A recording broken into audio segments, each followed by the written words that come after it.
So నిజంగానే మేము అంటే బయట మేము అనుకుంటూ ఉంటాం ఇండస్ట్రీకి సంబంధించిన వ్యక్తి అంటే పిల్లలకి చూడడానికి వీళ్ళకి పెద్ద టైం ఎక్కడ ఉంటుంది అనుకుంటాం కానీ లేదు అంటే అనుకున్నదంతా రాంగ్ అని చెప్పి మీరు అది ప్రూవ్ చేసినారు నిజంగా అంటే పిల్లలకి మనం ఎంత టైం ఇవ్వాలి వాళ్ళతో ఎంత టైం స్పెండ్ చేయాలి అన్నది ఎవరెవరు బిజీ షెడ్యూల్స్లో ఉన్న ఫ్యామిలీ టైం అన్నది ఏదైతే ఉందో నిజంగా ఇద్దరు కూడా ఈక్వల్ బ్యాలెన్స్ చేస్తూ ఉన్నారు ఆ విషయంలో మాత్రం సూపర్ అండి మీరు క్రెడిట్స్ టు హర్ లిటరల్లీ నిజమే మీరు ఎంత బిజీగా ఉన్నా అంటే ఫస్ట్ ఆఫ్ ఆల్ అది నేర్చుకోవాలన్న థాట్ తనకు రావాలి కదా డెలివరీ టైంకే ఒక కోర్స్ నేర్చుకుంది డెలివరీ ఎట్లా అవ్వాలి ఏమేమి ఫుడ్ తినాలి ఏంది అదొక కోర్స్ నేర్చుకుంటూ దెన్ పాప పుట్టిన తర్వాత రైట్ పేరెంటింగ్ కూడా నేర్చుకుందామని తనకి ఎందుకు అనిపించిందో మరి స్టార్ట్ చేసింది సో ఆ చేంజెస్ అవి చెప్తున్న విధానం అవి నాకు కూడా బాగా నచ్చినాయి సో స్లోగా నేను వింటూ వచ్చిన ఎట్లా ఉంటే కిడ్స్ ఉంటారు ఏం చేస్తే ఉంటారు అనేది సో నేను ప్రాక్టికల్గా నా పాపతో చూస్తూ ఉన్నా 3.5 years చాలామంది అడుగుతారు ఏంద్రా బాబు మీ పాప అసలు ఫోనే ముట్టుకోదని ఎందుకంటే ఫోన్ అన్న ఆప్షన్ తెలియదు ఏదన్నా ఇంకా నేను ఈ రోజుల్లో ఏమైపోయిందంటే ఫోన్ ముట్టుకోకపోతే అవునా ముట్టుకోదా అదేదో పెద్ద పాపం లాగా అవును పేరెంట్స్ కూడా ప్రౌడ్గా చెప్తారు మీకు తెలుసా మా బేబీ స్విగ్గీలో ఆర్డర్ చేసుకుంటుంది నా బిడ్డ 3 years కానీ she'll order by her self అది వాళ్ళ చైల్డ్హుడ్ బ్యూటిఫుల్ చైల్డ్హుడ్ని మనం తీసేసుకున్నట్టు వాళ్ళు ఎట్లా అంటే చూడు టెక్నాలజీని ఎంత త్వరగా వాళ్ళు గ్రాప్ చేసుకున్నారు ఎంత త్వరగా వాళ్ళు మూవ్ ఆన్ అవుతున్నారు అన్నట్టు కానీ యాక్చువల్గా అది వాళ్ళకి స్ట్రెస్ ఎక్కువ అదే ఆలోచించాం మనం అంటే ఆ లైట్ మంచిది కాదు first of all phone light మనకే మంచిది కాదు వాళ్ళు అలవాటు అయ్యారు అనుకోండి అంటే చిన్న ఏజ్లో మనం ఏజ్ చూపిస్తే వాళ్ళకి పెద్దగైనాక లైఫ్ అదే చిన్నప్పుడే మనం అలవాటు చేస్తే అది ఇబ్బంది అవుతుంది అది నేను ప్రాక్టికల్గా చూస్తున్నా కాబట్టి ఎస్ ఎట్లయితే నేను స్మార్ట్ జోడీ నా డెసిషన్ రైట్ అన్నానో తన డెసిషన్ నాకు చాలా బాగా నచ్చింది అండ్ ఇప్పుడు తను అది ఏదైతే నేర్చుకుందో ఆ నేర్చుకున్నది ఇంకో నలుగురికి హెల్ప్ అవుతుంది సో నాకు ఇంకా హ్యాపీ అనిపించింది అండ్ మొత్తం అంటే వైఫ్ అండ్ హస్బెండ్ దగ్గర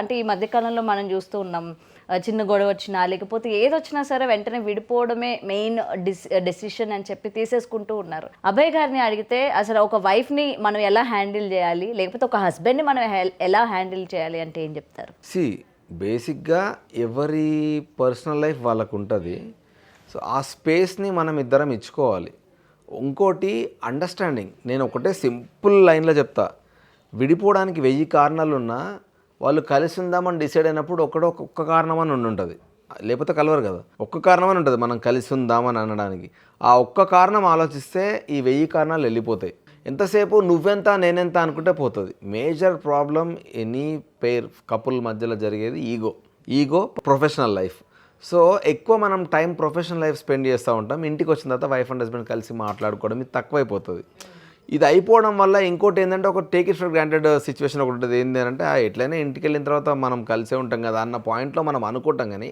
ఇంటికి వెళ్ళిన కలిసి ఉండం జస్ట్ తింటాం పడుకుంటాం అంతే మాట్లాడుకునే టైం తగ్గిపోతుంది సో ఒకరితో ఒకరు ఎక్కువ మాట్లాడుకుంటూ వెళ్తూ ఉంటే ఆ ప్రాబ్లం ఎప్పుడు రాదు అండ్ ఎన్ని ప్రాబ్లమ్స్ వచ్చినా ఒకరు సిచ్యువేషన్ ఏదైనా జరిగితే ఇంకొకరు కామ్ డౌన్ చేయగలగాలి లేదా ఏదైనా ఆర్గ్యుమెంట్ ఇమీడియట్లీ ఎప్పుడు పెట్టకూడదు నా పర్సనల్ పాయింట్ అయితే వైఫ్ అండ్ ఏదైనా గొడవ అయిందనుకో ఓకే కామ్ డౌన్ తర్వాత మాడదాం మనం దీని గురించి అని మనం స్కిప్ చేస్తే దెన్ ఆ తర్వాత కూడా నీకు సేమ్ యాంగర్ ఉందనుకో సేమ్ పాయింట్ పైన అప్పుడు కూర్చొని డిస్కస్ చేసుకోవచ్చు ఎందుకంటే క్షణికావేశాలు చాలా ఉంటాయి దాంట్లోనే మనం డెసిషన్లు ఎక్కువ తీసుకుంటాం ఆ ఆవేశం వచ్చినప్పుడు మనం ఒక స్పేస్ ఇచ్చి కొంచెం టైం గ్యాప్ ఇచ్చినామంటే దాదాపు అది కామ్ డౌన్ అవుతుంది ఇఫ్ ఇన్ కేస్ అది అవ్వకపోతే అప్పుడు కూర్చొని మాట్లాడుకోవచ్చు అండ్ ఆ యాంగర్ కూడా తగ్గుతుంది నువ్వు మాట్లాడే విధానం కూడా చేంజ్ అవుతుంది సో సడన్గా మాత్రం ఏ క్విక్ కాన్వర్సేషన్లో దిగకూడదు అన్నది నా పాయింట్ ఈ 2-3 ఫాలో అయితే ప్రాబ్లమ్స్ ఎక్కువ రావు సో అబ్బాయి గారికి కోపం వస్తూ ఉంటుంది అంటే చూస్తే అంటే ఫస్ట్ టైం ఆయన చూసిన వాళ్ళు ఈయన చాలా కోపంగా అంటే ముక్కు మీద కోపం ఉండే మనిషి అన్నట్టు చూడగానే అనిపించేస్తుంది ఆయన చూడగానే సో మీరు ఎలా హ్యాండిల్ చేస్తారు అభయ్ గారికి కోపం వచ్చినప్పుడు అంటే చాలా స్ట్రెస్లు ఉంటూ ఉంటే బయట షూట్స్లో కావచ్చు ఆయన రెగ్యులర్ బిజీ టైంలో ఇంటికి వచ్చిన తర్వాత మీరు దాన్ని ఎలా హ్యాండిల్ చేస్తారు కోపం యాక్చువల్గా నాకు ఎక్కువ అభయ్ ఇంట్లో అయితే ఎందుకంటే పాపని మేనేజ్ చేస్తూ అగైన్ ఆఫీస్కి వెళ్ళేసి వచ్చి నేను స్ట్రెస్ అయిపోయి ఉంటా అబ్బాయి వచ్చి ఆమ్గా టీవీ చూస్తూ ఫోన్ చూస్తూ ఉంటే నా వల్ల కాదు ఇంకా అంటే నాకు ఒక ప్రాబ్లం ఉంది అది ఏంటి అంటే నేను ఏదైనా స్టోరీ రాసినా ఏం రాసినా సినిమాకి సంబంధించి ఏమైనా రాద్దాం అనుకున్నా నా ఫోన్ నోట్ ప్యాడ్లో రాసుకుంటా ఉంటా కంటిన్యూస్గా సో మనకి ఏంటంటే ఇప్పుడు రైటింగ్ అనేది నీకు ఒక సడన్ టైమింగ్లోనే మనకి తడుతుంది కూర్చొని ఒకటే ఫ్లోలో రాసుకుంటూ వెళ్ళలేము మనం ఎప్పుడైనా ఏదైనా స్టోరీ రాసినా సో నాకు ఏ మిడ్ నైట్ సడన్గా థాట్ వచ్చినా ధన్మన్ ఫోన్ తీసి నోట్ ప్యాడ్లో రాస్తూ ఉంటాను. సో అది నాకు అలవాటు అయిపోయింది. ఈమె ప్రాబ్లం ఏంటంటే ఒక పర్టికులర్ టైం వచ్చిన తర్వాత ఆపేసి పడుకోరా అని తను అంటది. నాకేందంటే ఏదైనా బెటర్మెంట్ ఐడియా వచ్చింది అనుకో రేపు పొద్దున మర్చిపోతాం. డైరెక్టర్లకు అంతే కదండి, రేపు పొద్దున ఎక్కడ ఏ thought మర్చిపోతాం. వస్తుందో తెలియదు. ఎగ్జాక్ట్లీ అదొక్క మేజర్. 3 o'clock లేవండి, ఫోన్ పట్టుకొని మొన్న నైట్ ఏదో అంటే ఏదైనా యూట్యూబ్లో ఏదైనా వీడియోస్ చూస్తూ ఉంటా, ఏదైనా ఇన్ఫర్మేషన్ వస్తుందేమో అని ఇమ్మీడియట్లీ నోట్ ప్యాడ్ రాసుకుంటా ఉంటా. సో అదొక్కటే నా మేజర్ డ్రాబ్యాక్. ఆ విషయంలోనే అవుతా ఉంటుంది, ఎప్పుడు ఫోన్లోనే ఉంటారా బాబు. చాలా చాలా అరే ఇప్పుడే కదా ఇంటికి వచ్చింది, ఇద్దరం బిజీగా ఉంటే ఎట్లా, నేను మళ్ళీ అయంతగా స్విచ్ అయిపోతా, ఇల్లు ఫుల్ మెస్ ఉంటుంది, ఇంకా నేను ట్రిగర్ అయిపోయి ఆ పాప ముందు అరవలేం కదా, ఇక అలా ఫోన్ చేసుకుంటా అంటే లోపల మనకి ఎలా ఉంటుంది. సో మాక్సిమం ఏం చేస్తా అంటే వీళ్ళు పడుకునేదాకా ఆగుతా, వీళ్ళు పడుకునేదాకా వీళ్ళతో ఉంటాము, కలిసి మధ్యరాత్రి భయపడతాడు, ఫోన్ చూస్తుంటాడు, అది జోక్గా చేస్తా ఉంటా, సరదాకి ఫోన్ కావాలని. చూస్తూ ఉంటాడు. నేను నిద్ర మబ్బులో లేచే ఉన్నావా పడుకున్నావా అని కళ్ళు మూసుకొని అడుగుతా, కళ్ళు తెరవగానే ఇట్లా అదే ఊరికే కావాలని చేస్తాను. సో పడుకునే వరకు కలిసి ఇద్దరం కలిసి మాట్లాడుకోవడం, పాపకు తినబెడతాం, పాపను పడుకోబెట్టిన తర్వాత వీళ్ళిద్దరు పడుకున్న తర్వాత అప్పుడు నాకు నిద్ర రాలేదనుకో రాసుకుంటా. ఇంకా వాళ్ళకి అయినా డిస్టర్బెన్స్ అవుతుంది అనుకో మ్యాక్సిమం బెడ్ మీదే పడుకొని రాసుకుంటా ఉంటా. డిస్టర్బెన్స్ అవుతుందంటే హాల్కి వెళ్ళిపోతా, హాల్కి వెళ్ళిపోయి హాల్లో కూర్చొని రాసుకుంటా. ఇక అది నడుస్తూ ఉంటుంది, 2, 3, 4 ఏదో టైం అవుతుంది. ఆ టైంకి డిఫరెంట్ షిఫ్ట్స్ లో ఉన్నట్టు ఉంటుంది మాకు ఇద్దరికి. తను 4కి పడుకొని మార్నింగ్ 12కి లేస్తాడు, నేను 12కి ఆఫీస్కి వెళ్తా. ఇద్దరం కలిసి ఉన్న టైము స్మార్ట్ జోడీ, ఇంకా స్మార్ట్ జోడీ ఎక్కువ టైం. డైలీ ఒక హాఫ్ అన్ అవర్ తన ఆఫీస్కి వెళ్ళి వచ్చిన తర్వాత ఒక 1-2 hours స్పెండ్ చేస్తాం. కానీ 24 hours అయితే ఉండలేం కదా, ఆల్మోస్ట్ ఒక 12 hours స్పెండ్ చేస్తున్నాం మేము, మోర్ దాన్ 12 hours స్పెండ్ చేస్తున్నాం స్మార్ట్ జోడీ. ఎప్పుడో కరోనా టైంలో స్పెండ్ చేశారు. ట్రూ, అవును కరోనా టైంలో, అవును కరోనా టైంలో స్పెండ్. కానీ అప్పుడు భయాలు, కాఫ్ వస్తే ఏమైందో. కానీ ఎక్కువ కొత్త కొత్త వంటలు ప్రయోగిస్తూ దొరికారు కదా, అప్పుడు దొరుకుతారు మనకి హస్బెండ్స్. అవును. మీరు అట్లా ప్రయోగించినారా? అబ్బాయి అండి కుకింగ్ అంతా.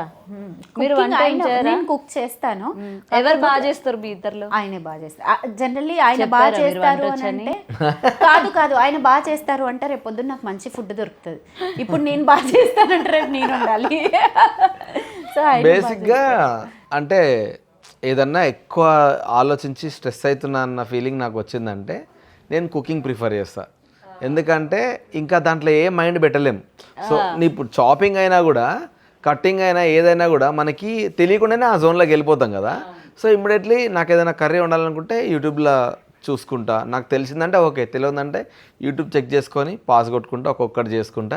సో తెలియకుండానే దీంట్లోకి వెళ్ళిపోతా. సో అట్లా చాలా వరకు స్ట్రెస్ మొత్తం వెళ్ళిపోతుంది. సో నేను కుకింగ్ ఎక్కువ ప్రిఫర్ చేస్తాను. నేను ఏం కోరుకుంటా అంటే మా ఆయన ఎప్పుడు స్ట్రెస్లోనే ఉండాలని కోరుకుంటా. అప్పుడు రోజు వండి పెట్టచ్చు కదా. మళ్ళీ వంటలో కూడా నాకు ఎట్లా అంటే సపోజ్ యూట్యూబ్లో చూసి వండుతున్నా అనుకో, దాంట్లో వాడు ఆనియన్స్ కొద్ది వరకు వేగాలి అన్నానంటే అది వేగేదాకా ఆనే వెయిట్ చేస్తాను, అక్కడనే ఉంటాను, కరెక్ట్ పర్టికులర్ టైం వెయిట్ చేస్తాను. ఎందుకంటే అంటే నా కుకింగ్ ఏంటంటే ఎనీథింగ్ పర్ఫెక్షన్ ఉండాలా.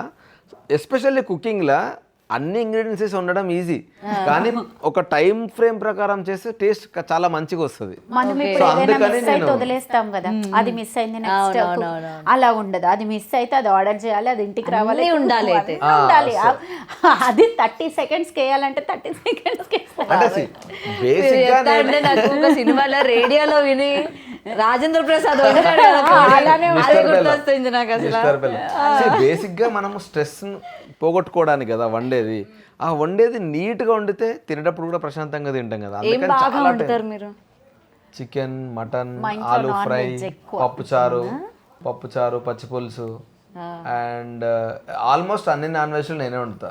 రిమైనింగ్ అని నేను వండుతా. ఓకే, రిమైనింగ్ రైస్ ఒకటే కదా ఉంటుంది కుక్కర్ లో పెట్టడం, అంతే కదండి. రైస్ నేను వండుతా, రిమైనింగ్ అంతా నేను వండుతానండి. ఇంకా మొత్తం అన్ని సరే వండేసిన తర్వాత అండ్ టీ బాగా పెడతా. మేము ఇంట్లో నేను కాఫీ, తన టీ. సో నా కాఫీ నేను పెట్టుకుంటా, తన టీ తను పెట్టుకుంటా. Okay. For more videos like this, subscribe Big TV channel.